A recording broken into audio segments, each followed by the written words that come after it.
In this week's video, we will be discussing resonance structures. We will be doing two problems.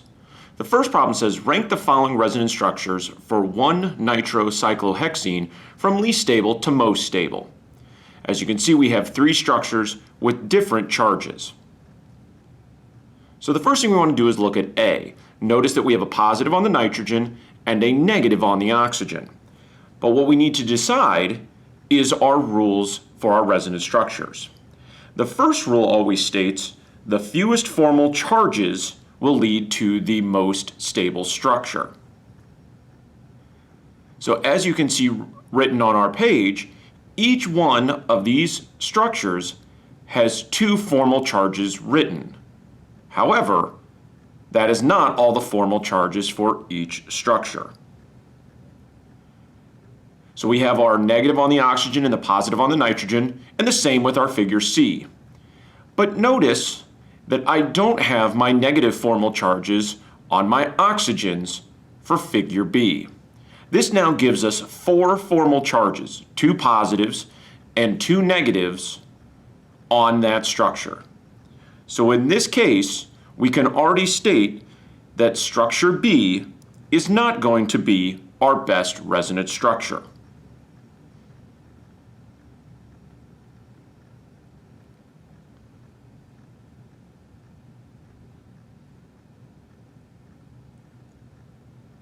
So now we need to think of rule 2 for our resonance structures.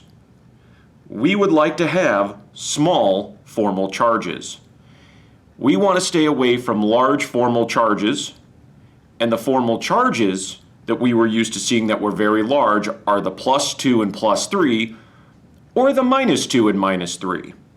So what we want to do is have our charges being small. We want to try and limit them to +1 and -1.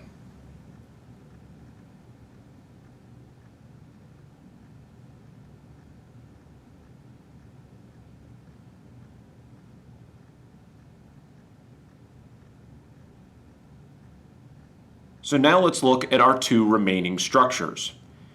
As you can see in C, we have small formal charges as well as A. So this doesn't help break our current tie.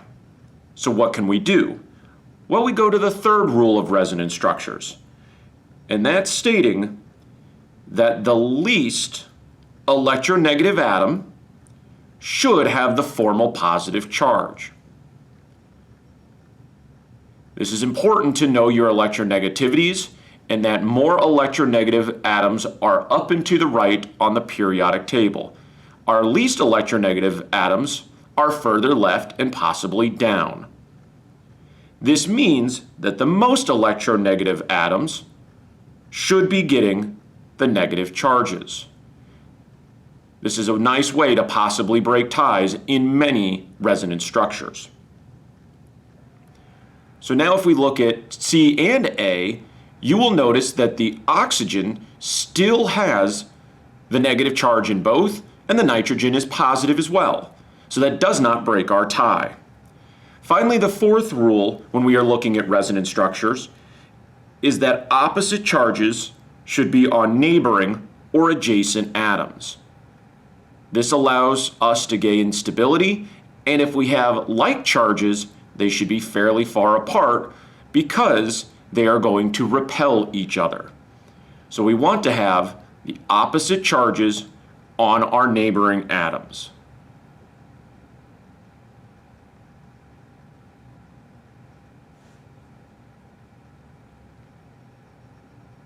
So now when we look at figures A and C, we will notice that we still have the same orientation with our opposite charges next to our neighboring atoms. Seeing that we've gone through all four rules, we can now state that A and C have equivalent stability. These two are both resonance structures of 1-nitrocyclohexene. However, we cannot break up between the two. So it's best to say that A and C are equivalent resonance structures that are equal stability, but that they are going to be much more stable than structure B. With the second part of this problem, we will show you how to take B and turn it into the other two structures. If I take a pair of electrons from the right oxygen to form a double bond, I will now have 5 bonds on the nitrogen, which won't be allowed. So then I can take the double bond connecting the ring to the nitrogen and move the electrons over to the right part of the ring. This is how we can create figure A. So while figure B is not the best structure, it is still a possible resonance structure. Then, for figure C, we are going to take electrons from the other oxygen. I will still move the pair of electrons from the double bond, and this will give us the resonance structure for C. Remember, when doing resonance structures, you want to have a single double-headed arrow between the structures to let them know that all that you have done is moved electrons. For this first problem, you can see that we have 2 equivalent structures and one that is less stable. For problem 2, we are going to draw a more stable resonance structure for the following compounds. So we have 4 different examples, and we are going to show how moving electron can gain stability. So let's look at problem A first. Notice I have a positive on an oxygen. A highly electronegative atom containing a positive is unstable. So what I want to do is move electron density from the negative oxygen, building a double bond, but now I have too many bonds to the carbon of the ring, so now I will move the double bond towards the ring oxygen. This should solve all of our electronic issues. So now we are going to build the skeletal structure for this compound and then show the changes that we have done.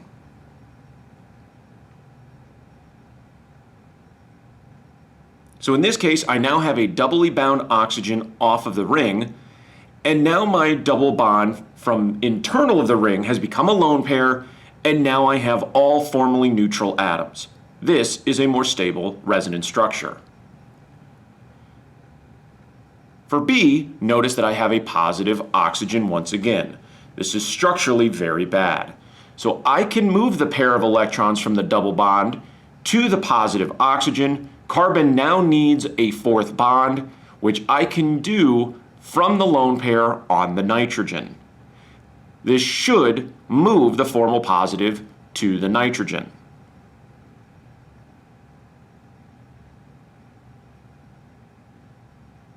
So now as I begin to build my backbone, I have 2 lone pairs on the oxygen now from the pair of electrons that was the double bond. I now have a double bond between my carbon and nitrogen. Because nitrogen only has 4 electrons now, its formal charge is positive. And as I fill in the other hydrogens, you will now see that this is a better resonance structure because I have the positive on a less electronegative atom. The oxygen is formally neutral now. The nitrogen can contain our positive much better. This is a better structure. For our third example, you will see that I have multiple formal charges, 2 of which are positives on oxygens. This should be a sign that this is a very unstable compound. So the first thing I will do is move electrons from our double bond to try and make that oxygen neutral. In this case, then I must move electrons from the negative oxygen to help form a double bond. So now that I have a lone pair on this carbon, I will move it to form a double bond, and then move the double bond on the far left side to give electrons to the oxygen. These 4 electronic moves should give me a more stable structure.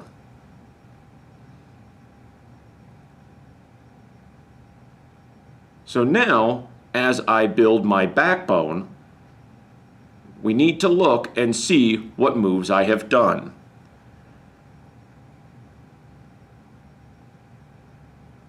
The first thing is I now have 2 lone pairs on the outer oxygen. That makes it formally neutral.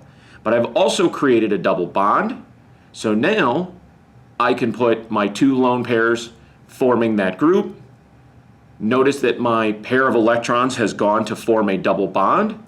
and the double bond that was once connected to the oxygen has become a lone pair on oxygen, making it formally neutral as well. I have taken a resonance structure with 4 different charges and made it formally neutral with much better attachments. For D, we have the same problem. Notice that I have 2 negative charges internal to the chain, while I have 2 formally positive nitrogens. So now I will take the pair of electrons from my first double bond and donate it to the nitrogen. For the other negative charge, I will move it to make a double bond, but move the double bond that was there to make lone pairs for the nitrogen. So as I start to build my backbone, what I must do is show the changes that I have accomplished with my electron movement. With the double bond moving to the nitrogen, it becomes a lone pair, making that nitrogen formally neutral. So now I can move the pair of electrons that I had on the carbon, make it a double bond, and once was what the double bond can now become a lone pair on the nitrogen, giving it 5 electrons and making it formally neutral. In these examples, you have seen that resonance structures are created by moving electrons, not atoms. Good luck!